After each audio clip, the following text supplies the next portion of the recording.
సూర్యాపేటలో ఒక పెద్ద కథ నడుస్తూ ఉందంట. వజ్రహంస్లో స్థలాల ఆక్రమణ, అధికార పార్టీ నేతల భూదందాలు మానుకోవాలని చెప్పేసి తప్పుడు దస్తావేలు సృష్టించి ఉన్నవి లేనివి సృష్టించొద్దు. టీఆర్పీ రాష్ట్ర ప్రధాన కార్యదర్శి వట్టే జానయ్య యాదవ్ అంటా ఉన్నాడు. మొత్తం కూడా ఇదంతా కూడా చేస్తూ ఉన్నారంట. అయితే కావాలని చెప్పేసి బీసీ నాయకుడైనటువంటి ఇక్కడ వట్టే జానయ్య యాదవ్ పైన తర్వాత ఇక్కడ అన్ని కూడా చేస్తూ ఉన్నారని చెప్పేసి ఆరోపిస్తూ ఉన్నారు. అయితే ఇక్కడ బీసీ నాయకులకు తర్వాత ఇక్కడ ఏది బీసీ వర్సెస్ రెడ్డి ఇది నడుస్తూ ఉంది. కొంతమంది బీసీ నాయకులు కూడా పోయి మరి వాళ్ళకు ఎందుకు మరి అట్లా పోయి వాళ్ళకు సపోర్ట్ చేస్తూ ఉన్నారంట. అంటే ఎవరైతే దీన్ని మొత్తం కూడా చెరబట్టి మొత్తం కథం చేసే కార్యక్రమం చేపడుతున్నారో కొంతమంది రెడ్డిలు, ఆ రెడ్డిలకు బీసీ నాయకుడు కూడా పోయి సపోర్ట్ చేస్తున్నారట. ఇది జరుగుతూ ఉంది కథ సూర్యాపేటలో. సూర్యాపేట జిల్లా కేంద్రంలోని 29వ వార్డులో ఉన్న వజ్రా హోమ్స్లో 2015 నుంచి 2018 వరకు అన్ని అనుమతులు తీసుకొని సక్రమ రిజిస్ట్రేషన్ పత్రాలు కలిగి ఇండ్లు కట్టుకుని నివాసం ఉంటున్నారని ప్రస్తుతం నల్ల ఉమార్ జ్యోతి రెడ్డి తప్పుడు దస్తావేజులు సృష్టించి అక్రమంగా అధికార పార్టీ నాయకులు వజ్రా హోమ్స్లో స్థలాలను ఆక్రమించుకునేందుకు బెదిరింపులకు పాల్పడుతున్నారని తెలంగాణ రాజ్యాధికార పార్టీ రాష్ట్ర ప్రధాన కార్యదర్శి వట్టే జానయ్య యాదవ్ అన్నారు. ఆదివారం వజ్రా హోమ్స్లో ఏర్పాటు చేసినటువంటి విలేకరుల సమావేశంలో ఆయన మాట్లాడినారు. నన్ను ఉమాజ్యోతి రెడ్డికి వజ్రా హోమ్స్లో ఎలాంటి భూమి లేకుండా తప్పుడు దస్తావేజులు సృష్టించి వజ్రా హోమ్ 9,000 గజాల భూమిని తన భర్త చిత్తరంజన్ రెడ్డి పేర ఉన్నట్టు చూపిస్తుందట. ఆమె ఇబ్బందులకు గురి చేస్తున్నారని అన్నారు. ఈ విషయమై గతంలో తాను చేసుకున్న అగ్రిమెంట్ ప్రకారం కోర్టు కేసులను క్లియర్ చేసి రిజిస్ట్రేషన్ చేస్తానని నమ్మించి తన వద్ద డబ్బులు తీసుకొని ప్రస్తుతం తప్పుడు పత్రాలతో భార్యాభర్తలు అధికార పార్టీ నాయకులతో అగ్రిమెంట్ చేసుకున్నారని తెలిపారు. ఈ విషయమై సూర్యాపేట రూరల్ పోలీస్ స్టేషన్లో కేసు కూడా నమోదైందని, అనంతరం తప్పుడు దస్తావేజులు రద్దు చేసుకుంటానని మాట్లాడి తన నుంచి 20 లక్షల రూపాయలు తీసుకొని అమెరికాకు వెళ్ళిపోయిందని అన్నారు. ప్రస్తుతం ఆ తప్పుడు దస్తావేజుల ద్వారా అగ్రిమెంట్ చేసుకున్న అధికార పార్టీని కూడా మోసం చేయగా వారు సూర్యాపేట రూరల్ పోలీస్ స్టేషన్లో కేసు నమోదు చేశారని తెలిపారు. గత ఫిబ్రవరి మాసంలో అమెరికా నుంచి హైదరాబాద్కు వచ్చి అధికార పార్టీ నాయకుల అండదండలతోటి ఎలాంటి భూమి లేకున్నా తప్పుడు దస్తావేజుల ద్వారా ఇతరులకు రిజిస్ట్రేషన్ చేసేందుకు ప్రయత్నిస్తున్నారని అన్నారు. ఈ విషయమై వజ్రా హోమ్స్ మేనేజింగ్ పార్ట్నర్స్కు తెలియక వారు న్యాయ సలహా మేరకు వజ్రా హోమ్స్లో నల్ల చిత్తరంజన్ రెడ్డి, నల్ల ఉమాజ్యోతి రెడ్డిల ద్వారా ఎలాంటి విక్రయ లావాదేవీలు జరపకూడదని బహిరంగ ప్రకటన కూడా విడుదల చేయడం జరిగిందని, ఈ విషయాలు సూర్యాపేట సబ్ రిజిస్ట్రార్ కార్యాలయం నోటీసు ద్వారా కూడా తెలియజేయడం జరిగిందన్నారు. నల్ల ఉమాజ్యోతి రెడ్డి, నల్ల చిత్తరంజన్ రెడ్డిలపై పలుమార్లు చీటింగ్ కేసులు నమోదైనప్పటికీ మళ్ళీ కూడా మోసం చేయాలనే ఆలోచనతో వజ్రా హోమ్స్లో ఉన్న ప్లాట్లను, ఇండ్ల స్థలాలను ఆక్రమించుకునేందుకు అనేక రకాలుగా ప్రయత్నిస్తున్నారని, వీరిపై విచారణ చేసి ఇలాంటి మోసాలకు పాల్పడకుండా కఠిన చర్యలు తీసుకోవాలని డిమాండ్ చేసిండు. నిన్న మన తెలంగాణ రాజ్యాధికార పార్టీ ప్రధాన కార్యదర్శి వట్టే జానయ్య యాదవ్. నాకు ఒకసారి ఫోన్ చేద్దాం, లేకపోతే వీడియో ఉన్నది కానీ వీడియో ప్రాబ్లం అవుతున్నట్టుంది.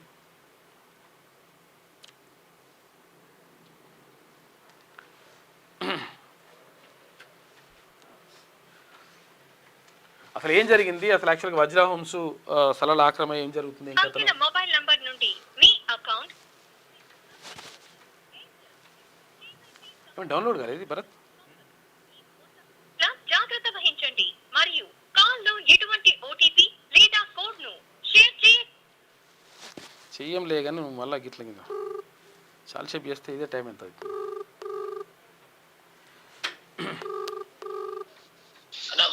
అన్న. గుడ్ మార్నింగ్ అన్న, మీరు లైవ్లో ఉన్నారు.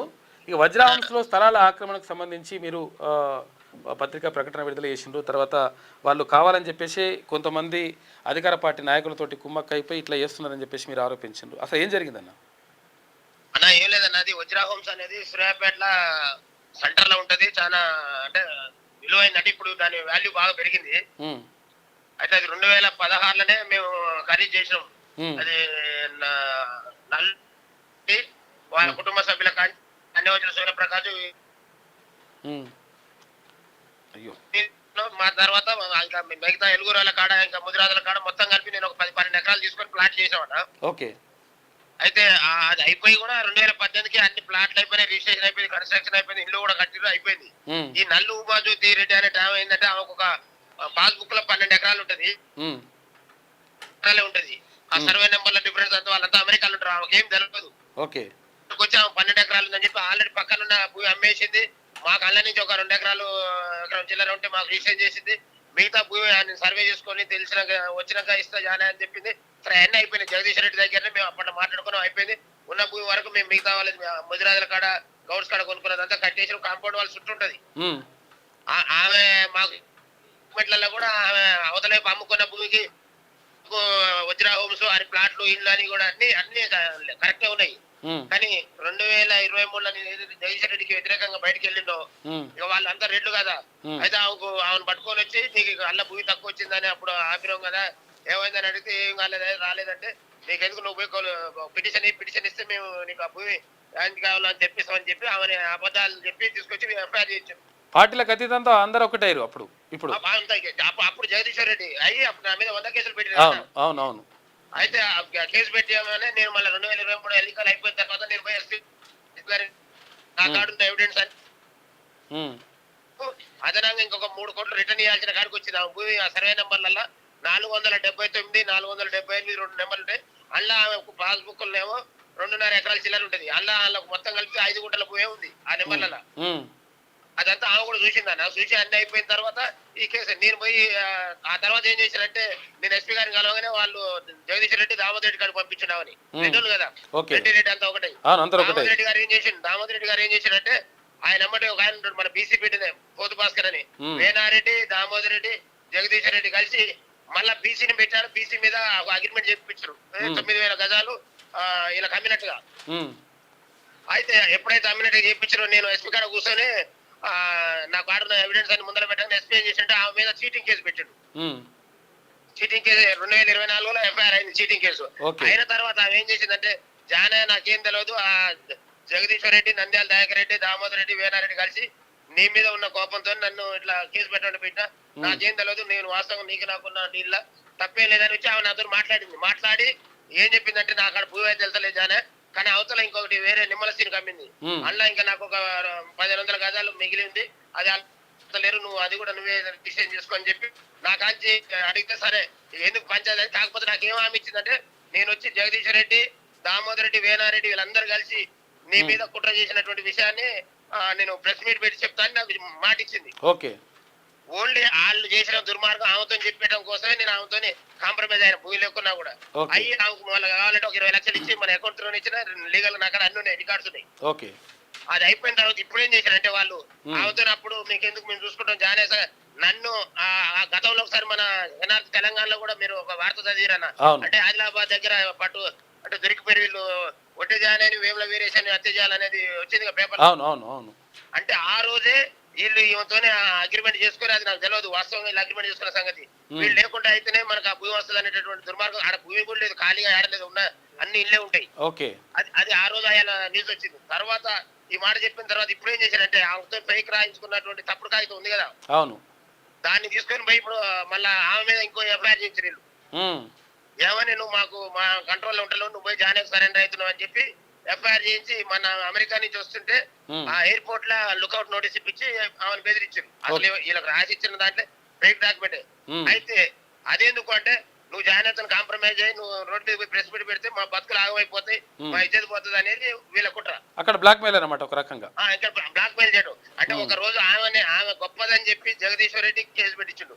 నేను వచ్చి ఒరిజినల్ కాగితాలు ఇప్పుడు నేను గవర్నమెంట్ కూడా లేను కదా, గవర్నమెంట్ వ్యతిరేకంగానే ఉన్నా. మరి నేను పోయి దరఖాస్తు ఇచ్చి నా కాడ ఆధారాలను చూపించగానే ఆమె మీద ఎఫ్ఐఆర్ అయిందంటే నేను ఒరిజినల్ అనేది వాస్తవాన్ని అర్థమైంది. అయితే ఆమె నాతో మంత్రాలు చేస్తుందని తెలుసుకొని ఆంధ్ర రెడ్లంతా కలిసి ఆమె చుట్టూ ఎవరు ఉంటే పట్టుకొని పోయి ఆమె కాడ వాళ్ళని కూర్చోబెట్టి నువ్వు జాయిన్ పోయి నువ్వు ప్రెస్ మీట్ పెడితే మా బతుకుండదు, మాకు రాజకీయాల ఉనికిలో కూడా అయిపోతుందని చెప్పి ఆమె మీద ఇప్పుడు కేసు పెట్టించి మళ్ళీ ఏం చేస్తారు నన్ను ఏదో రకంగా డిస్టర్బ్ చేయాలనే ఉద్దేశంతో వాళ్ళు రాయించుకున్నటువంటి కాగితం ఉంది కాదు 9,000 గజాలు.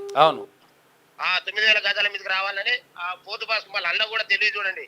ఆడ అందరు రెడ్డి కలిసి పనిచేసి ఒక బీసీ బిడ్డను పెట్టి బీసీ అంటే జానే బీసీ అని కొద్దిగా మాట్లాడడానికి కొద్దిగా ఆలోచించరుగా ఇట్లాంటి కుట్రలు చేస్తా ఉన్నాను. సూర్యాపేట ప్రజలందరూ చూస్తారు. ఇవాళ నిన్న పెట్టాం మేము సబ్ రిజిస్ట్రార్ అందరికి నోటీస్ కూడా ఇచ్చినాం, పేపర్ లో కూడా ఇచ్చినాం, ఎస్పీ గారిని కలిసి ఇచ్చినాం, కలెక్టర్ గారిని కలిసి ఇచ్చినాం. ఈ సూర్య అంటే వీళ్ళ ఇక్కడ ఉత్తమ్ కుమార్ రెడ్డి గారు పేరు చెప్పుకొని, నిజంగా ఉత్తమ్ కుమార్ రెడ్డి గారు గొప్ప వ్యక్తి, మాకు తెలిసినంత వరకు ఇట్లాంటి వాటిని అసలు ఎంకరేజ్ చేయడు. కానీ వీళ్ళు మాత్రం వీళ్ళకి అధికారం లేదు. ఇప్పటికీ 3 సార్లు ఎందుకు ఓడిపోయారంటే వీళ్ళ వల్లనే, దామోదర్ రెడ్డి గారి వల్ల కాదు. దామోదర్ రెడ్డి అమ్మటుండబడినటువంటి వేనారెడ్డి పోతు భాస్కర్ వల్లనే ఓడిపోయిందన్న సంగతి సూర్యాపేట ప్రజలందరూ తెలుసు. అయినా వీళ్ళ ఆగడాలు మాత్రం ఆపట్లేదు. ఇప్పుడు ఏముందంటే మొన్న దామోదర్ రెడ్డి గారు పోయిన తర్వాత కాంగ్రెస్ పార్టీ అధికారం రాగానే ఆడ మున్సిపల్ చైర్మన్ అమ్ముకుర్రు, యూత్ కాంగ్రెస్ ప్రెసిడెంట్ అమ్ముకుర్రు, వార్డు కౌన్సిలర్ అమ్ముకుర్రు. ఒక్క బీసీని కూడా వాళ్ళు బాగు చేసిన చరిత్ర లేదు. పైగా ఇప్పుడు మనం ఇక్కడ బలపడుతున్నాం అనేది అయితే ఉందో, మన మీద ఈ రకమైనటువంటి దుర్మార్గం కుట్రలు చేయటం, ఆ భూములు ఆ ఏడ కబ్జాలు ఏడకాలి ఉంటే ఎవడు పంచాయతీ రాగానే ఇమీడియట్ గా వాళ్ళ కాడ బావులో పేడ తీసుకొని అది మంచి చెడు అనేది. ఇక్కడ పోలీసు వ్యవస్థ కూడా అంతా నిర్వీర్యం అయిపోయిందన్న. వాళ్ళు ఏం చెప్తే అదే ఇట్లా జరుగుతుందన్న సూర్యాపేట పరిస్థితి. అందుకని దాని మీద మన అందరికి ఇచ్చినాం. ఇప్పుడు ఒకవేళ సబ్ రిజిస్టార్ కూడా ఇప్పటికే తప్పు డాక్యుమెంట్ అంటే ఆడ ఇప్పుడు సబ్ రిజిస్టార్ రిజిస్ట్రేషన్ చేసినప్పుడు అక్కడ లొకేషన్ లో ఏముంది అనేది ఒక ఫోటో తీయాలన్నా. కానీ 4,500 గజాలు 9,000 గజాలు ఆడ మీరు ఇప్పుడు నేను పేపర్ లో కూడా వీడియోలు కూడా పెట్టాను. మొత్తం ఇల్లే ఉంటాయి నా కాస్ట్లీ ఇల్లు అలా అంత కొనుక్కున్నాను. అన్ని కట్టిన ఇండ్ల కాడ ఇప్పుడు మన 9,000 గజాలు ఎడికెళ్ళి తీస్తారంట ఆయన. అది ఇప్పుడు అదే దానికి సబ్ రిజిస్టార్ కూడా చెప్పాలి. నేను హైకోర్టులో వేసినా, హైకోర్టులో కూడా నడుస్తా ఉంది. ఆమె ఇంకోటి ఏంటంటే అంతకు ముందు సుదర్శన్ రెడ్డికి ఆమె పంచాయతీ ఉండే. ఇప్పుడు సుదర్శన్ రెడ్డి ఆమె ఒకటైంది, వేనారెడ్డి ఆమె ఒకటైంది, జగదీష్ రెడ్డి. ఇక్కడ రేట్లు అంతా ఒకటే. పార్టీలు బీటీలు ఏం లేవు ఇప్పుడు, పార్టీలు అవన్నీ ఏం లేవు, అన్ని ఒకటే, అందరు ఒకటే. జానే వర్సెస్ అగ్రవర్ణాలు అందరూ ఒకటే అన్నట్టు. కానీ మరి మా బీసీ బిడ్డలందరూ అక్కడ ఉన్న చూస్తున్నవారు, నాతో మాట్లాడుతున్నారు, వాళ్ళ దుర్మార్గాలన్నీ తెలుస్తూనే ఉన్నాయి. కానీ సరే ఏదో టైం కోసం వెయిట్ చేస్తున్నారు అన్న, అదన్న విషయం. ఓకేనన్నా, థ్యాంక్ యూ. ఇక చూసిరా ఎట్లుంది, ఇది ఉన్నట్టు కథ ఇట్లుంటుంది లెక్క. ఎందుకంటే కొన్ని విషయాలు వచ్చినప్పుడు బరాబర్ అందరూ ఒకటే అయిపోతుంటారు వాళ్ళు. అంటే పార్టీలు బీటీలు ఏం పని చేయి, తర్వాత ఒక బీసీని దొక్కడానికి రకరకాల ప్రయత్నాలు జరుగుతుంటాయి. అక్కడ ఆల్రెడీ ఇల్లు కట్టేసిండ్రు, ప్లాట్లు అమ్మేసిండ్రు, ఇల్లు కట్టేసిండ్రు, అంతా అయిపోయిన తర్వాత ఇంకా 9,000 గజాలు రావాలని చెప్పేసి అడికి వచ్చి ఇదంతా చేస్తూ ఉన్నారు. కాబట్టి అసలు యాక్చువల్గా క్లియర్గా నేను మొత్తం కూడా ఎవిడెన్స్ తోటి ఉన్నా, తర్వాత అన్నీ కూడా బరాబర్ ఉన్నాయి, డాక్యుమెంట్లు అన్నీ కూడా ఉన్నాయి, కరెక్ట్గా క్లియర్గా ఉన్నది. ఉన్నాక కూడా వీళ్ళు నా పైన ఇట్లా అసత్య ఆరోపణలు చేస్తున్నారు, నా పైన రకరకాలుగా ఇట్లా నిందలు వేసి రకరకాలుగా నన్ను ఇబ్బంది పెట్టాలని ప్రయత్నం చేస్తున్నారని చెప్పేసి వట్టే జానయ్య యాదవ్ ఆరోపిస్తూ ఉన్నాడు. ఇంకో ఇది ఇట్లుంటున్నాడు కథ వాళ్ళది.